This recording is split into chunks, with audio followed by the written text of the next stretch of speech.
Assalamualaikum warahmatullahi ta'ala wabarakatuh. Alhamdulillahilladzi akrama man ittaqa bimahabbatihi wa aw'ada man khalaqahu bighadabihi wa 'adabihi.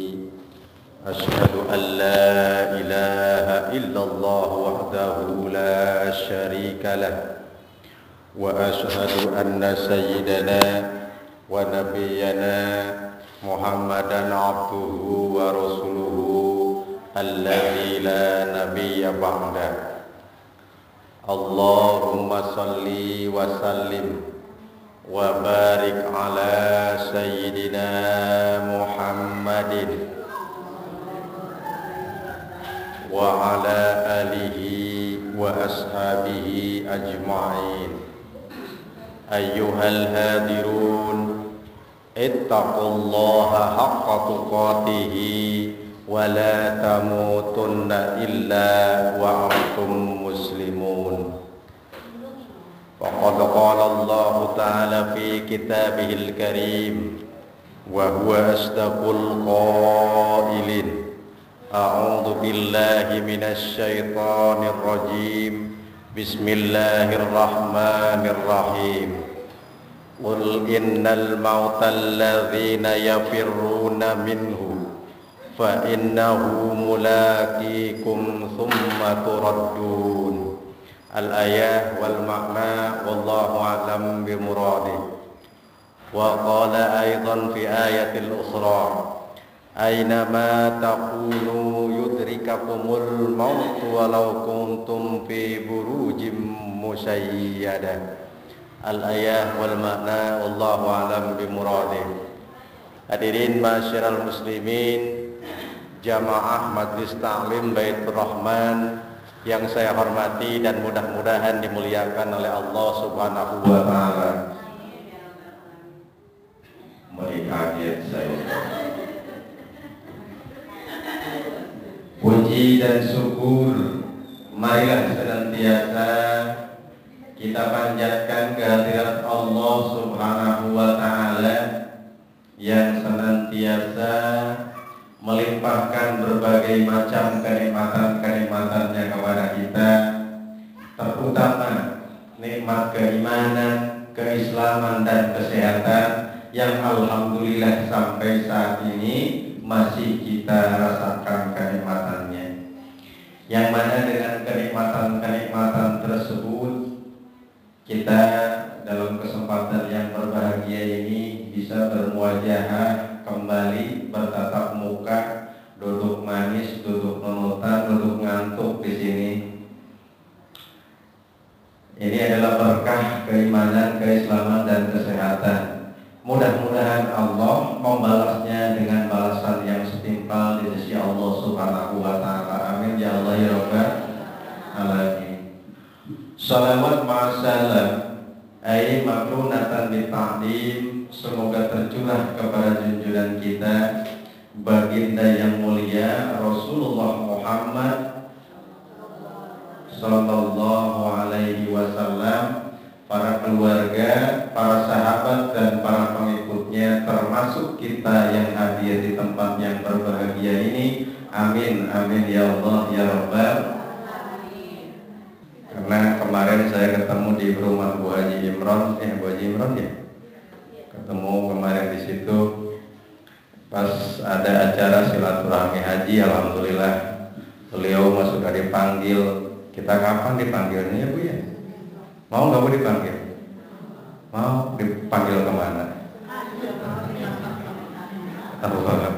Mudah-mudahan kita yang belum berangkat, insya Allah Allah memampukan kita. Amin ya Allah ya rabbal alamin. Masya Allah. Tapi insya Allah kalau ada kemauan, cuma saya nitip kalau pengen cepat ke haji, amalkan beberapa amalan dari saya. Pertama, banyak-banyak membaca surat Al-Hajj. Satu, catat ya Ibu, kalau nggak dicatat lupa nanti. Yang kedua, baca surat Al-Waqi'ah. Allahnya kan gudang rezeki. Yang ketiga surat Al-Hasyr. Ya. Udah. Yang keempat surat Al-Fatah. Yang kelima surat Al-Mulk. Yang keenam surat Al-Kahfi. Yang ketujuh surat Al-Ikhlas 1000 kali.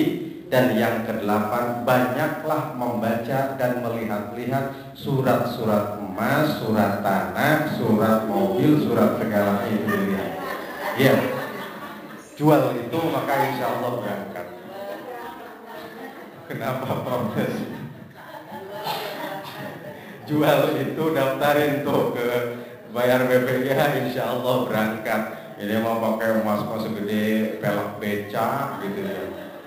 Iya, depositonya banyak, ke haji enggak, awas tuh. Ya, ya Bu ya. Ibu-ibu hadirin sekalian yang saya hormati dan mudah-mudahan dimuliakan oleh Allah Subhanahu wa taala. Bahwa tugas akhir dalam kehidupan kita setelah kita ngumpulin harta, ngurus suami, ngurus anak, sholat, ibadah kepada Allah, terakhir hak dan tanggung jawab yang harus kita laksanakan di hadapan Allah adalah syakaratul maut. Itu adalah pintu terakhir. Pintu terakhir kita untuk memperbaiki hidup. Pintu terakhir kita untuk memperbaiki perilaku dan akhlak kehidupan kita dalam sehari-hari. Obatnya itu terakhir. Sehingga Allah katakan dalam firman-Nya tadi, dalam Quran surat Al-Jumu'ah ayat yang ke-8, Qul, katakan wahai Muhammad, innal mauta, sesungguhnya kematian itu. Bu, jangan kaget ya kalau udah ngomong kematian pada begini aja gitu tuh. Nanti kesannya. Innal mauta, sesungguhnya kematian itu alladzina yafirruna minhu, yang kamu sekalian lari daripadanya. Kadang kalau kita kan coba aja lagi muhasabah, malam-malam tak mau tidur, ya Allah, yang namanya si ini sudah meninggal, namanya si ini sudah nggak ada, namanya si ini sudah nggak ada, ya gitu ya. Bu, gitu nggak Bu? Pernah nggak begitu? Ingat orang tua kita sudah meninggal. Saya mau tanya, udah ada yang melakukan persiapan belum di sini? Belum. Bu, yang namanya maut itu kan ini untuk meningkatkan giroh dan ibadah kita. Yakin gak kita akan datang itu? Yakin kan? Kalau yakin, siapkan harta kita yang paling halal di antara semua harta yang kita miliki, membeli kain kafannya dari sekarang, persiapkan. Yuk, wani boten kok. Boten wani cepene. Ya Allah. Padahal kita yakini siapapun orangnya pasti akan menemui itu, pasti. Mau raja, kan Allah katakan, taya berang, taya peting, taya raja, taya kuring, di mana aja kesumping, tenang tempo anak ing. Masya Allah, dilenyepin ku masuk, ngerti itu? Ente asal kotor yang ngerti semua. Taya raja, taya kuring, nggak ada raja, jabatannya apa, kelasnya apa, taya raja, taya kuring, walaupun saya secara pribadi. Di mana ajal kesumping, kalau nyawa sudah datang, temenang tempo anaking, artinya apa?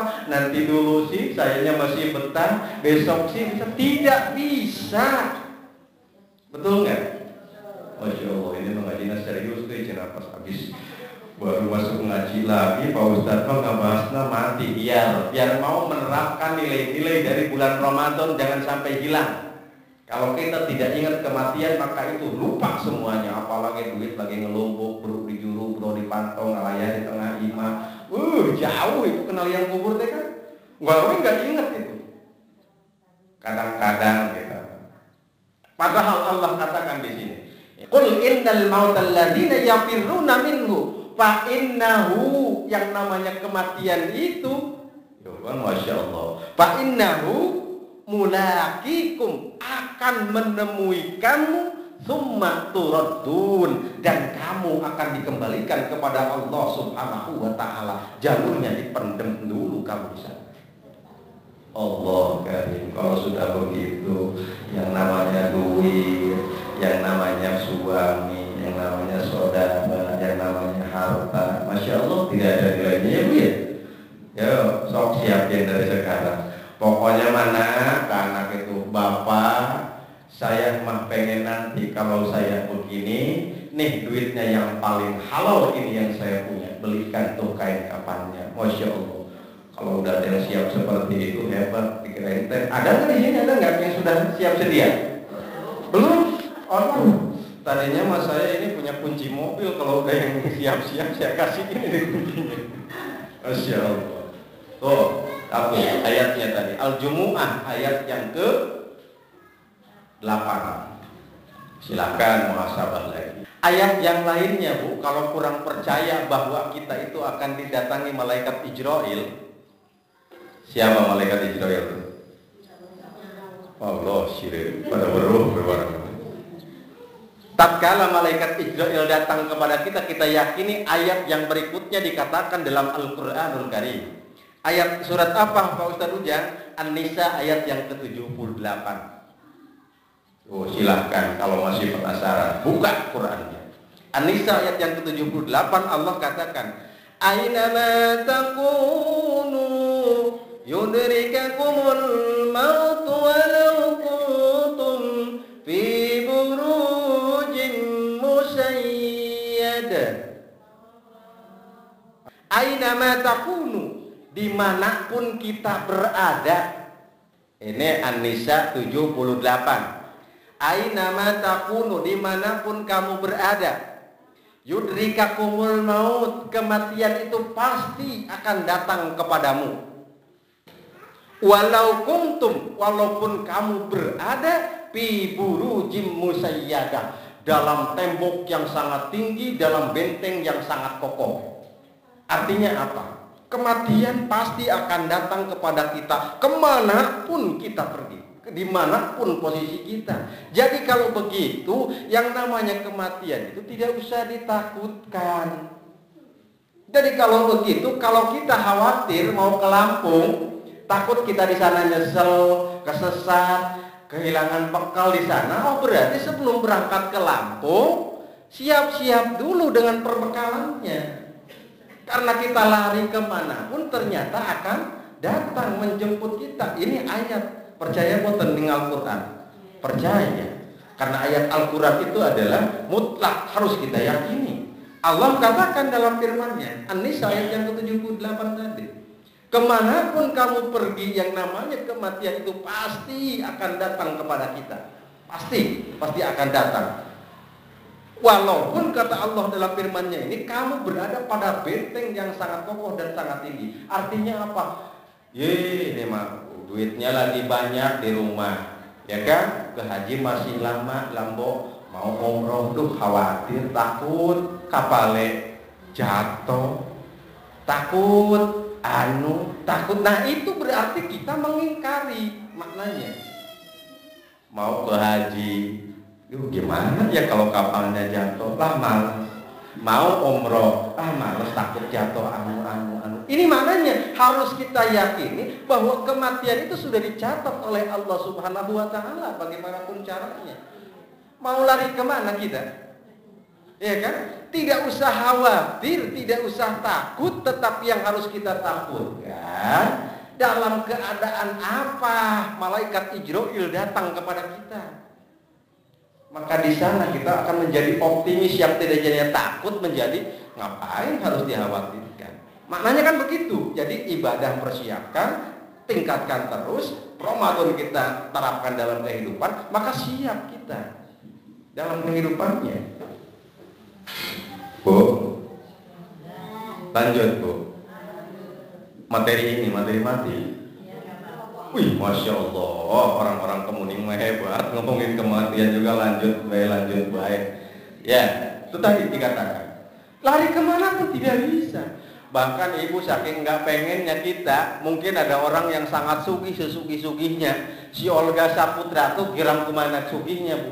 Duitnya banyak, dirawatnya di mana? Bukan di klinik sebelah sini, bukan. Di sana tuh, ke Singapura. Iya kan? Duitnya banyak, apanya banyak, tidak bisa dihalangi oleh itu semua. Tidak bisa. Tatkala datang, tidak bisa. Tetap siapapun harus menghadapinya. Jadi dengan demikian persiapkan kita untuk menjemputnya. Dengan apa? Banyak beribadah, tilawah Quran. Jangan cuma di bulan Ramadan doang. Bulan Ramadan mau tidak ada waktu yang tersisa. Emangnya malaikat Jibril datangnya cuma bulan Ramadan saja?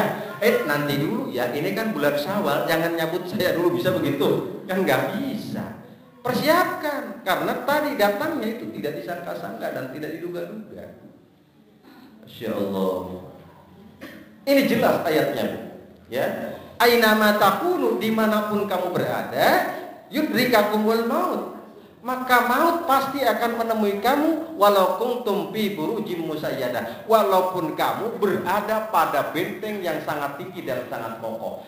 Ibu, saking kita nggak mau datang mati pada kita, wah udah bikin kotak peti dari besi, dilas pokoknya mah. Biar kuat kitanya masuk, takut malaikat Jibril datang kepada kita, masuklah ke dalam. Dikunci dari luar, dikunci dari dalam. Bukan tidak mati, malah kita matinya cepat-cepat. Itu maknanya, kemanapun. Jangan khawatir, tidak usah ditakutkan. Ada loh Bu, kalau bahasa kerennya mah insomnia kematian. Nggak bisa ngapa-ngapain, makan nggak mau, sampai-sampai sholat dan ibadah nggak mau. Jangan sampai, justru itu adalah alat kita untuk menjemput ketemu dengan Allah Subhanahu wa taala. Wa man kana yarju liqa rabbih falyamal amalan shalihan. Barang siapa orang yang mau untuk bertemu dengan Allah, beramalah dengan amal-amal yang saleh. Dua tuh ayatnya. Yang ketiga ayatnya itu adalah surat Ali Imran ayat yang ke-185. Silahkan dibuka lagi. Ini untuk meyakinkan ikhtiar kita, nambah keimanan dan ketakwaan kita kepada Allah. Allah katakan, kullu nafsin dha'iqatul maut wa innama tuwaffawna ujurakum yaumal qiyamah. Ustaz, kalau begitu, kullu nafsin, setiap individu yang bernyawa apapun bentuknya pasti mengalami kematian. Kullu nafsin dha'iqatul maut, tidak terkecuali siapapun pasti akan mati. Wa innama tuwaffawna ujurukum yaumal qiyamah, dan nanti di akhirat kelak pahala-pahala dari perbuatan kita akan disempurnakan oleh Allah Subhanahu wa taala nanti di yaumil qiyamah. Kematian itu adalah gerbang pertama untuk menghitung amaliyah kita, untuk menghisab amaliyah kita, untuk membalas ibadah kita, untuk diadab dari dosa-dosa kita oleh Allah Subhanahu wa taala. Itu gerbang pertamanya. Itu adalah kematian, Bu. Kan hidup di dunia itu semuanya belum beres ya? Belum beres, Bu. Nanti itu pasti di sana diketemukan oleh Allah akibat dari perbuatan kita. Contoh misalkan, Bu, anak-anak yatim yang ada nanti menggugat kepada Allah. Kata anak-anak yatim, ya Rabb, Engkau adalah pengadil yang maha tinggi dan bijaksana. Yang lain anak-anak dibarengi kasih sayangnya oleh orang tuanya. Saya waktu di dunia tidak dipertemukan. Ya Rabb, saya menuntut keadilan. Makanya ditemukan nanti anak-anak yatim itu di akhirat oleh Allah Subhanahu wa taala dengan orang tuanya. Apa artinya? Nanti di sana dibalas semua amal perbuatan kita oleh Allah Subhanahu wa taala. Kalau nggak ada balasan ya enak amat ya orang-orang yang maksiat kepada Allah. Sekarang ibu rasakan, ibu 1 bulan berpuasa. 1 bulan berpuasa, beda enggak dari sisi pahalanya yang kita rasakan sekarang dengan orang-orang yang tidak berpuasa di dunia ini? Kan sama saja ya. Orang yang berpuasa lebaran, yang tidak puasa pun lebaran. Orang yang berpuasa sehat-sehat aja, yang tidak berpuasa pun sehat-sehat aja, tetapi semuanya nanti akan dipertemukan oleh Allah dengan pahala dan dosa yang dia lakukan di masa dia hidup di dunia ini, mau tidak mau. Jadi intinya Bu, yang ingin saya sampaikan, kita tidak usah khawatir, kita tidak usah takut, tetapi yang harus kita takutkan adalah dalam keadaan apa kita itu didatangi oleh malakal maut, malaikat Ijrail mencabut nyawa kita. Kalau kita mati berjamaah di sini, insya Allah itu mati dalam keadaan baik. Tapi kalau ibu sedang bermaksiat jalan ke sana, kemana-mana, maka itu berarti dia matinya dalam keadaan yang sangat buruk di hadapan Allah Subhanahu wa ta'ala. Terapkan nilai ibadah kita, terapkan nilai puasa kita di 11 bulan yang akan datang. Maka insya Allah kita akan menemui Allah Subhanahu wa ta'ala dalam ketenangan. Insya mau. Bu, saya tanya, kalau ibu malaikat Ijrail datang menjemput kita, pengen suul khotimah apa husnul khotimah? Husnul. Yuk kita berdoa kepada Allah Subhanahu wa ta'ala. Allahumma inna nas'aluka husnal khatimah wa na'udzubika min syarril akibati wasu'il khatimah. Coba ayo. Doa hafal, bagian ada yang hafal ya. Itu doa dawam kepada Allah. Lah kita mah pengennya mati dalam keadaan baik, husnul khotimah, doa jarang kepada Allah, wirid jarang kepada Allah, amaliyah jauh, lingkungan kita tidak husnul khotimah, mustahil akan husnul khotimah. Kalau ingin meninggal dalam keadaan husnul khotimah, maka banyak doa kepada Allah. Kemudian kita sering berdoa kepada Allah, berzikir kepada Allah, ciptakan lingkungan kita pun menjadi husnul khotimah. Insya Allah itu pasti husnul khotimah. Emang husnul khotimah itu apa sih Bu? Husnul khotimah adalah mati dalam keadaan membawa keimanan dan keislaman kepada Allah Subhanahu wa ta'ala. Kita semua ingin mati dalam keadaan husnul khotimah. Ini gambaran husnul khotimah itu begini Bu. Di daerah Cilendek, Bogor, itu ada rumah sakit orang-orang gila. Ada yang pernah ke sana nggak? Oh, nggak tahu ya. Ada di sana tempat ngerawat orang-orang gila. Ada 2 orang gila di sana. Ini husnul khotimah gambarannya. Dokternya meriksa si pasien ini, si A sama si B. Si A panggil, kata dokter, ini verifikasi akhir, apa dia masih waras atau masih gila atau sudah waras. A panggil ke sini. Dipanggil si A sama dokternya. Ditunjukkan, A, ini apa? Itu kaki Pak Dokter, kena tangan tuh. Oh, otak kamu masih ketuker, kata dokter ke si orang gila A ini. Lalu diunjukkan lagi, A, ini apa? Kena kaki, unjukin kaki. Itu tangan Pak Dokter, bener-bener kamu masih ketuker otaknya, masukkan lagi ke sana. Berarti dia mah memang jelek, salah, gitu ya. Maknanya itu adalah udah, dia mah betul salah kelihatan. Sekarang si B panggil si B ke sini. Si B datang. B, ini apa? Ih, dari Pak Dokter. Saya teh kan udah sehat Pak Dokter. Ya itu mah tangan atau wah hebat ini nih. Udah sembuh berarti ini. Betul tangan. Lanjut ditanya lagi, kalau ini apa? Kena kaki itu. Atau kaki itu mah Pak buat berjalan. Hebat kamu mah. Betul kamu udah sehat, kamu pinter. Ya iya atuh Pak Dokter, saya teh udah sehat, saya teh pinter, dan saya mau berpikir kan. Pakai apa kamu berpikir? Ya pakai ini atuh Pak Dokter. Emang apa ini? Ngunjuknya ke jidat, barang jawabnya apa kata Pak Dokter itu? Ya saya mau pikirnya pakai ini. Apa itunya? Pantat kan. Nah itu salah. Bener ditanya, jawab akhirnya salah, itu adalah suhul khotimah. Lagi muda, rajin taklim, rajin baca Quran, rajin sholat, rajin qiyamul lail. Setengah baya semakin condong ke arah yang tidak baik. Semakin tumbuh uban, semakin jelek perbuatannya. Itu adalah gambaran su'ul khotimah. Itu dia, baik jadi buruk. Maka iman keislamannya tidak terbawa mati. Itu adalah su'ul khotimah. Ya bukan saya katakan lebih baik dari mudanya jelek, udah tuanya bagus, bukan. Ya bukan begitu. Tetapi daripada tidak ada opsi sama sekali, ya mending begitu. Lebih baik pernah menjadi tidak baik daripada harus pernah menjadi baik. Paham gak Bu kalimat saya? Mumpung Pak Ustaz ngomongnya katanya. Hidup itu lebih baik pernah tidak baik daripada pernah baik. Kalau pernah baik berarti sekarang ini tidak baik kita itu. Lagi muda rajin ibadah, lagi Ramadan ngederes Quran, nggak berhenti. Beres Ramadan nggak baca lagi. Su'ul khotimah itu maknanya.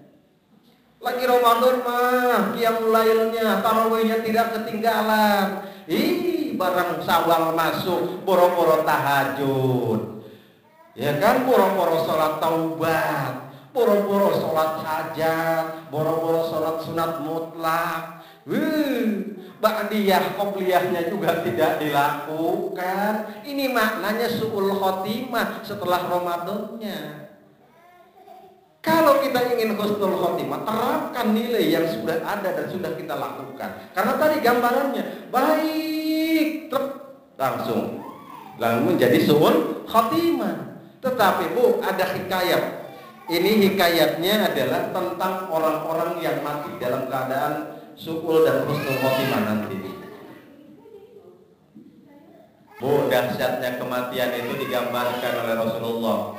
Bahwa saat sakaratul maut datang kepada kita Bu, ya Rasulullah pas saat dicabut nyawanya oleh malaikat Israil, ngejerit Rasulullah, ummati sampai 3 kali.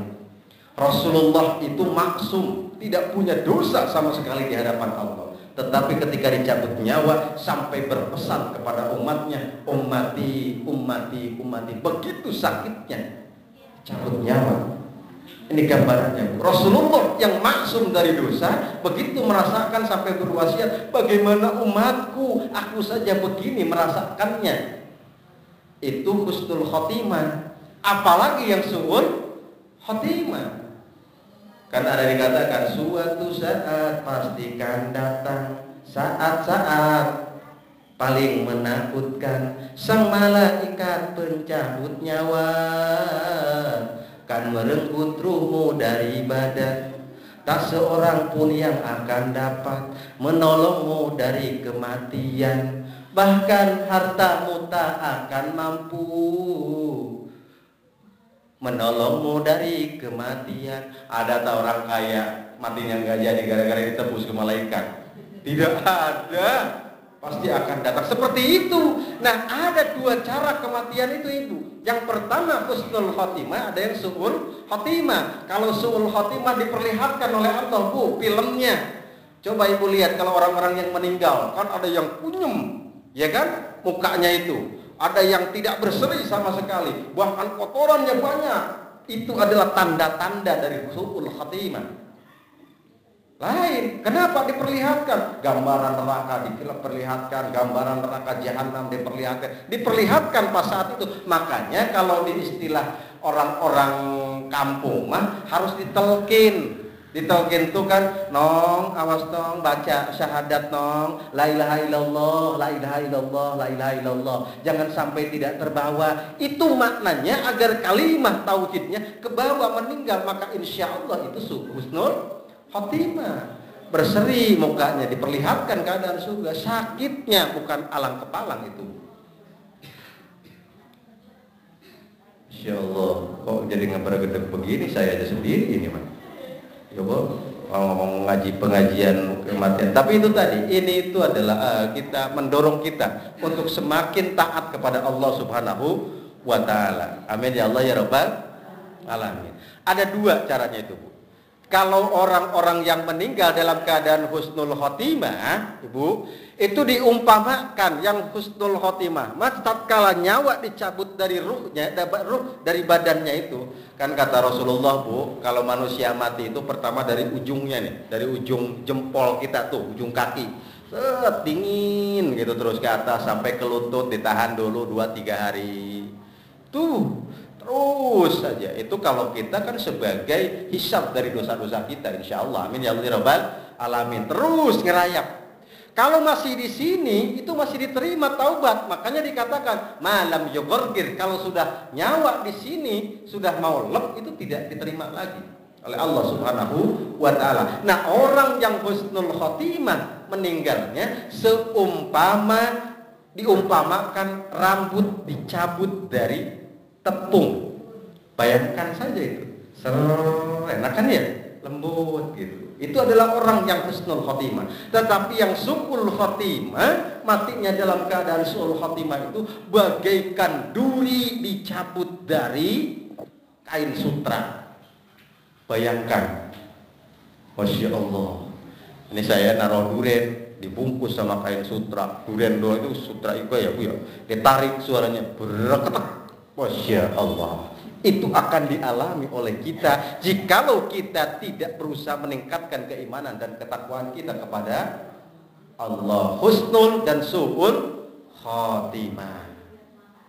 Ingin mati dalam keadaan apa? Husnul khotimah apa? Su'ul khotimah. Itu adalah pilihan kita. Mati itu adalah takdir Allah pasti datang. Tetapi kematian husnul khotimah dan su'ul khotimah itu adalah kita yang mengupayakannya.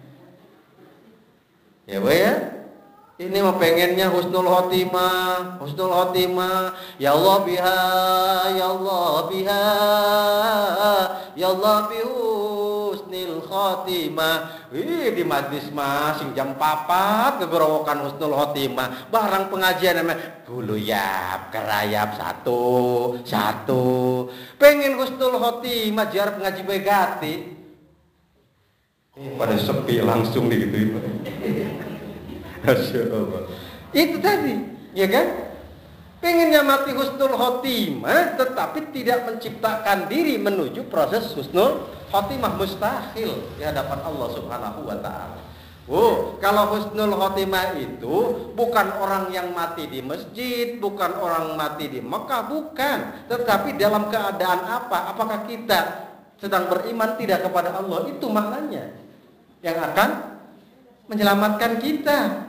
Kalau itu mah tanda saja. Orang mati hari Jumat itu adalah husnul khotimah menurut keterangan. Orang yang meninggal malam Jumat, hari Jumat insya Allah. Ibu-ibu yang meninggal setelah melahirkan atau ketika melahirkan insya Allah husnul khotimah. Orang yang mati terkena penyakit kolera, sakit perut, tersambar petir, kuprak, meninggal insya Allah husnul khotimah. Orang yang meninggal mau bekerja bapaknya berangkat jegir ting bating naudzubillah ninggal insya Allah husnul khotimah. Ibu lagi berangkat umroh, berangkat haji, pesawatnya jatuh mati insya Allah husnul khotimah. Kalau ibu lagi datang ke bioskop nonton apa gitu tuh mati insya Allah su'ul khotimah. Ibu mau datang ke sana mau nganterin gibah doang. Tadi dapat informasi dari Bu Anu, saya mau ke sana mau ngobrol sama si Bu B, mau ceritain soal Anu lagi di jalan cuma keselandung doang, keselandung cetot, blak mati. Itu su'ul khotimah itu Ibu, maknanya. Allah kan. Ini ada hikayat tentang seorang ulama besar yang meninggal dalam keadaan su'ul khotimah. Sudah pernah dengar belum? Namanya Barsiso. Pernah dengar belum? Belum ya Bu ya. Bu, ini dihikayatkan dalam kitab Masahibul Insan min Maqaidus Syaitan karya Al-Maqdisi Al-Hanafi.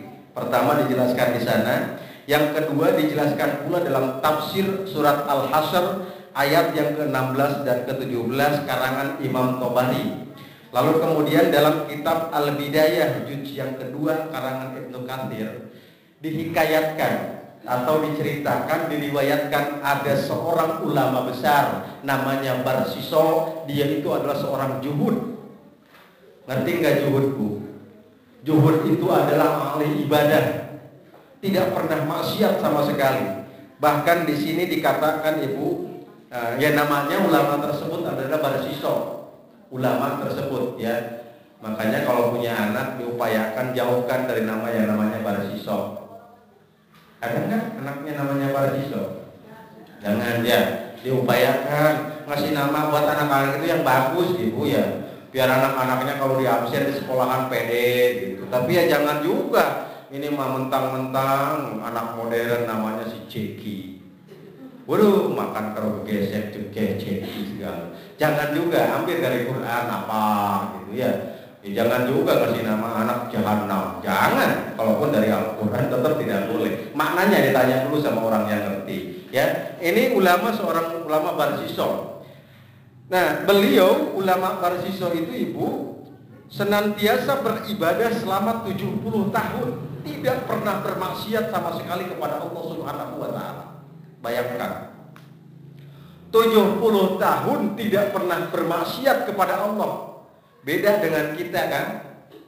Kalau kita mah puasa, sholat mah sholat. Kalau kita makan ya, kita mah STMJ ya, sholat mah terus, maksiat mah jalan. Padahal mah habis sholat duha, suami nanya A, jawabnya ke B. Itu kita kadang-kadang kita. Nah, barsiso tidak.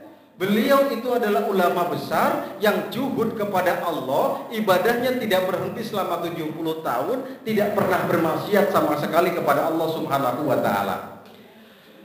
Nah, saking solehnya Ibu, ulama barsiso ini memiliki ilmu yang sangat tinggi. Ini dalam kitab dihikayatkan seperti itu. Bahkan bisa ngeruqyah, bisa ngobatin, bahkan bisa berjalan di atas air dengan bacaan bismillah saja. Ini ulama barsiso.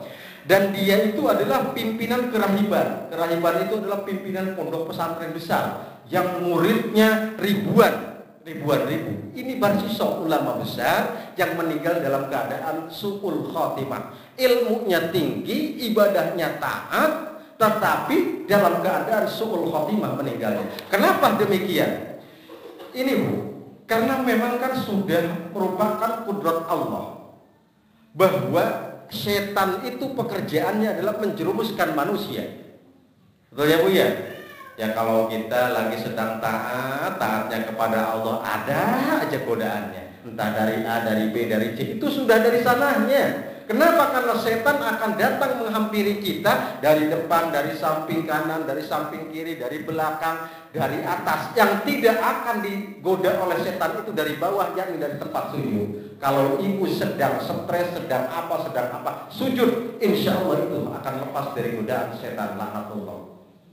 Itu sudah, ini dikatakan kan dalam Al-Quran Al-A'raf ayat 16-17. Setan itu datang menggoda. Begitupun kepada ulama barsiso. Fabima aghwaytani la'aqudanna lahum siratal mustaqim summa la'atiyannahum min baini aydihim wa min khalfihim wa an aymanihim wa an shama'ilihim wa la tajidu aktsaruhum syakirin. Ini ayatnya. Setan datang kepada kita ngegoda itu dari depan iya, dari samping kanan iya, dari samping kiri iya, dari belakang iya. Bahkan menurut ulama, setan menggoda kita dari sebelah kanan itu adalah dengan hubbud dunya, dengan kecintaan kepada dunia.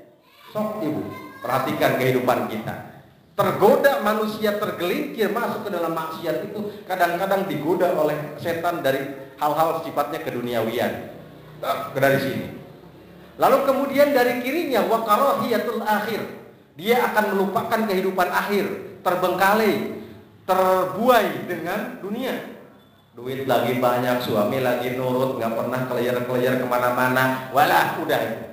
Ini dari sini waqarahiyatul akhir. Wah, yang namanya kuburan jauh, siksa azab jauh, tidak ingat sama sekali. Dia terbuai kehidupannya sehingga sholatnya pertamanya jarang-jarang, berikutnya satu kali doang, berikutnya tidak sama sekali. Ngajinya tadinya rajin, lalu kemudian seminggu sekali, berubah jadi 2 minggu sekali, berubah jadi 3 minggu sekali, berubah sebulan sekali, berubah sampai tidak seumur hidup sekalipun tidak. Ini godaan setan, waqarahiyatul akhir. Lalu kemudian dari depan itu Ibu, kemaksiatan ditampakkan seperti ibadah kepada Allah. Ini yang paling fatal dan berbahaya bagi kita. Ya kan? Masya Allah, ini yang paling berbahaya. Disangkanya ibadah padahal itu maksiat kepada Allah. Apa contohnya Pak Ustadz Ujang? Contoh paling konkret bulan Ramadan, anak-anak muda rajin itu ke masjidnya itu. Apalagi di masjid besar. Apa tujuannya? Cuma tebar pesona, pamer ini, pamer itu doang. Bahaya ini. Ibadah dia diselimuti oleh kemaksiatan. Kemaksiatan yang tampak seperti ibadah. Berbahaya itu di sana. Ya. Hati-hati maksud saya. Nah, barsiso ulama besar itu ibu, godaannya apa? Iblis, para iblis dan setan berkumpul mengadakan rapat untuk menjerumuskan barsiso. Ini bukan kata Pak Ujang, ibu ya. Ini bahasa kitab. Lalu kemudian setelah rapat antara iblis dan setan untuk menggoda barsiso itu ibu, diputuskanlah diutus setan pilihan masuk ke dalam pesantrennya barsiso. Paham betul? Ya, untuk menggoda barsiso diutus setan yang menjelma menjadi seorang santri yang masuk ke pesantrennya barsiso. Taruhlah di sini pesantren, setan dari sana datang ke sini ikut pengajian, mananya begitu. Datang ke situ, ke pesantrennya barsiso. Dan memang si setan yang akan menjerumuskan barsiso ini ibu, dia setan pilihan. Ya beda lah yang menggoda ibu-ibu dengan yang menggoda saya, menggoda Pak Wali Kota itu beda. Menggoda Nabi Adam dengan menggoda kita itu beda setannya. Tapi masih hidup itu setan sampai sekarang. Yang gegabah, makanya itu tadi. Nah, datang masuk ke dalam lingkungan pesantrennya barsiso itu. Dan di pesantren tersebut si setan yang menjelma menjadi seorang santrinya barsiso begitu taat, begitu juhud, melebihi dari juhudnya ulama barsiso sendiri sebagai gurunya. Sampai-sampai barsiso tanya ke santri yang menjelma ini, "Ya fulan, kenapa kamu kok begini rajin amat beribadah kepada Allah sampai tidak ketinggalan?" Jawab si setan yang menjelma santri ini, "Karena saya pernah berbuat dosa, maka saya bisa taat begini Pak Kiai. Kalau Pak Kiai pengen seperti saya, lakukan 3 hal. Pertama, Pak Kiai harus minum arak. Yang kedua, Pak Kiai harus memperkosa perempuan. Yang ketiga, Pak Kiai harus membunuh perempuan itu." Masya Allah. Pertamanya tidak tergoda barsiso, tetapi saking pengennya dia lebih taat dan menyamai ketaatan si santri yang jelmaan iblis ini, kata barsiso, "Kalau saya membunuh itu merugikan orang. Kalau saya memperkosa itu merugikan orang. Oke deh, kalau begitu mas santri, saya minum arak saja. Karena arak tidak ada pengaruhnya kepada orang lain, cuma kepada saya saja." Itu kata barsiso. Apa yang terjadi ibu? Akhirnya sudah minum arak, kemudian dia memperkosa, kemudian dia pun membunuh juga. Ujungnya apa? Semua perbuatan maksiat dilakukan karena godaan dari iblis ini untuk lebih taat daripada si iblis tadi. Masya Allah. Ujungnya apa? Tersebarlah barsiso kelakuan seperti ini, maka dihakimi atau di pengadilan pada saat itu. Pemerintahnya langsung memutuskan barsiso dihukum mati. Pas saat mau dihukum mati, kata si iblis, Pak Kiai akan selamat jikalau Pak Kiai mengakui saya sebagai Tuhan Pak Kiai. Akhirnya apa? Ngakuin bahwa si iblis itu adalah Tuhannya. Ujungnya apa? Barsiso diangkat rohnya oleh Allah Subhanahu wa Ta'ala dalam keadaan tidak beriman kepada Allah, hilang keimanannya kepada Allah Subhanahu wa Ta'ala, dalam pengertian dia mati dalam keadaan su'ul khotimah. Apa artinya bagi kita? Jangan bangga kalau kita sekarang rajin sholat, rajin tahajud, rajin ngaji, rajin apa. Jangan bangga. Tetapi justru itu harus terus kita pelihara. Harus terus kita tingkatkan. Jangan sampai kejadian seperti itu terjadi pada diri kita. Karena maut datang kepada kita itu kan tidak terbayang kapan saatnya ya. Makanya terus pelihara, ngaji pelihara, baca Quran pelihara, tahlil pelihara, taat kepada suami pelihara. Semua ketaatan itu, maka insya Allah itu akan menjadi pelajaran bagi kita untuk lebih taat kepada Allah Subhanahu wa Ta'ala. Su'ul khotimah. Apa artinya? Bidarkil asfal khalidina fiha abada. Dia akan masuk ke dalam keraknya neraka dan dia akan hidup dalam neraka itu sepanjang selamanya. Naudzubillah. Masih ada waktunya. Satu lagi cerita dari saya. Ini hikayat. Bahkan kalau ini dalam Sahih Muslim dan Sahih Bukhari. Kalau yang tadi su'ul khotimah, begitu taatnya kepada Allah, ternyata kalau perilaku akhirnya buruk, maka dia akan masuk ke dalam neraka Allah Subhanahu wa ta'ala. Tetapi walaupun tadinya dia durjana, walaupun tadinya dia jahat, ibadah tidak, kalau husnul khotimah, maka dia akan dimasukkan ke dalam surganya Allah bighairi hisab, tanpa hisab sama sekali. Ini dihikayatkan dalam hadis Sahih Muslim. Ada seorang manusia laki-laki, dia sudah pernah membunuh manusia sebanyak 99 orang. Ini laki-laki ini dihikayatkan dalam hadis Sahih Muslim. Ya, dalam hadis dikatakan ada laki-laki sudah membunuh 99 orang. Dia ingin bertobat, lalu tanya dia kepada ahli ibadah. Ahli ibadah ditanya sama si yang membunuh 99. Ya ahli ibadah, ya Habib, saya ini sudah membunuh orang 99 orang. Apakah Allah bisa menerima taubat saya? Tidak.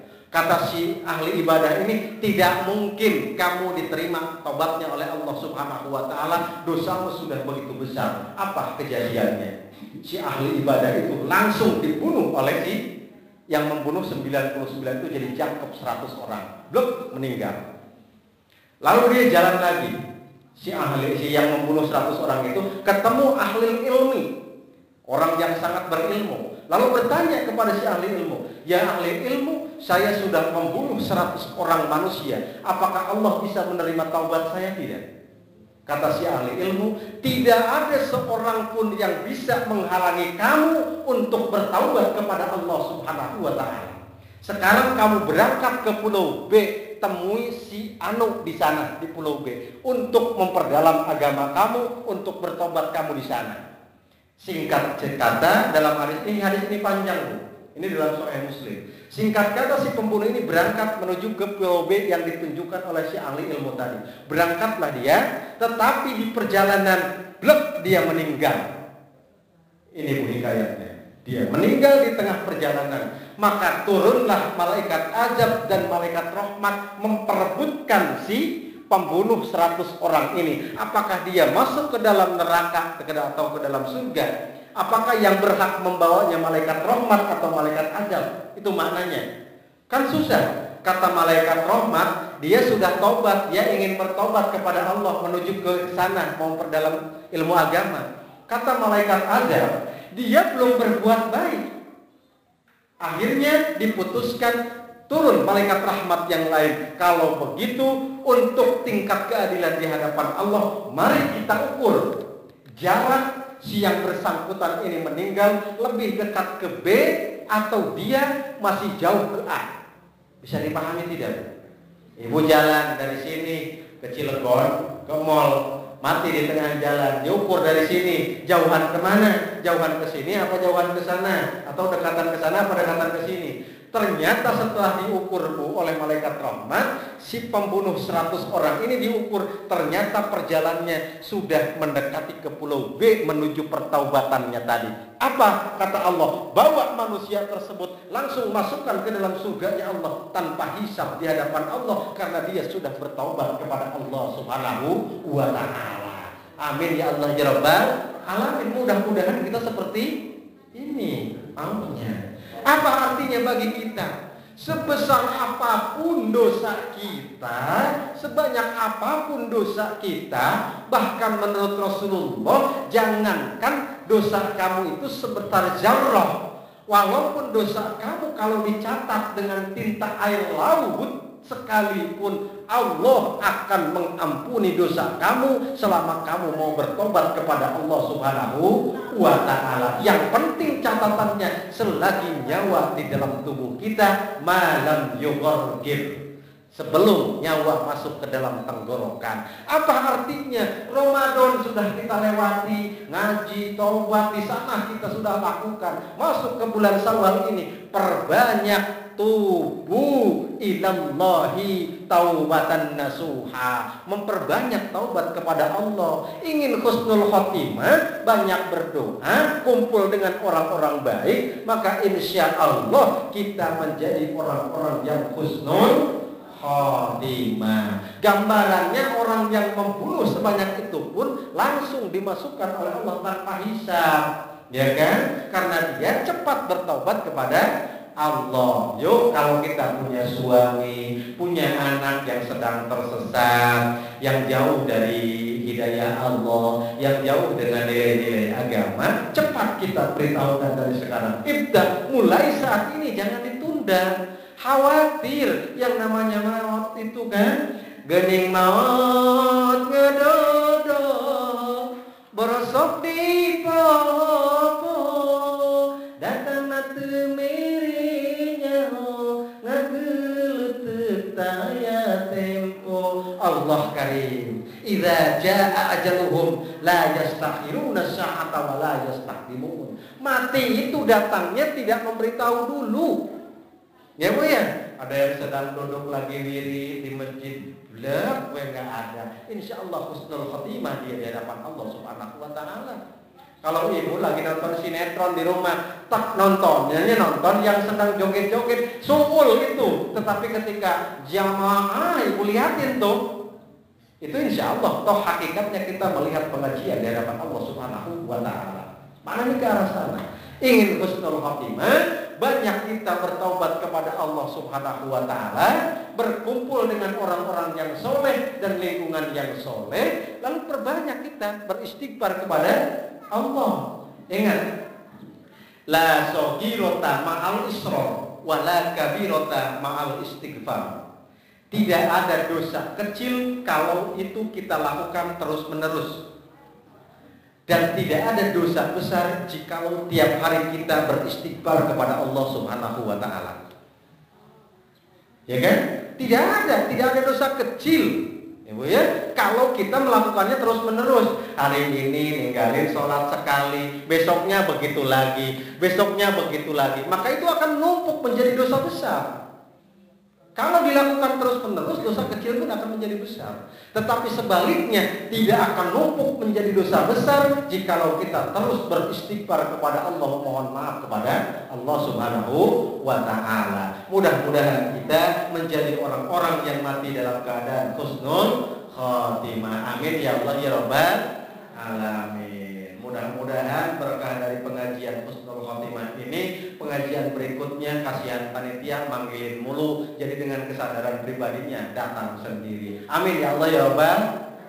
Semitan yang aminnya kayaknya mau begitu lagi. Amin ya Allah ya Rabbal alamin. Mungkin itu saja yang dapat saya sampaikan. Kalau ada kata dan kalimat yang kurang berkenan, mohon